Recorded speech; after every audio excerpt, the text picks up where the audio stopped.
Ukraine has caused a little home.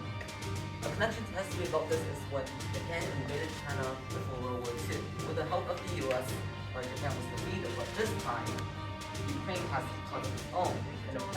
I've had an argument with my mom pretty recently about wanting to quit something. Now, what is an argument? Let's take an argument and let's put it into the context of a war. Let's say the argument is people running into war, and then the other side will have to eventually send in more arguments, right? To sort of balance out and to try to avoid the war. And then eventually afterwards, you're gonna have to drag in more and more apple that like maybe is rotten. Why would you destroy all the other ones around it just because that one apple is rotten? Like harming innocent civilians just because they're something against like the country, for example, that's just entirely unwell because first of all, these citizens don't represent the country, and warfare against civilians must never be answered in kind. Terror must never be answered in terror.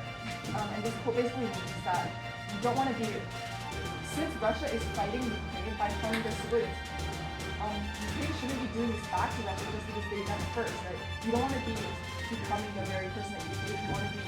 He told us that this attack did no harm to anyone. And they also told us that if one apple was rotten, we just destroy that apple and everything else is fine, right? But then you see that if one apple is rotten in one part, you think that you can just cut off the rotten part and the rest of the apple is fine. But scientifically speaking, the entire apple is polluted once you have this little rotten part. So therefore, this attack, while it seems harmless on the surface, it actually has devastating impacts on everyone.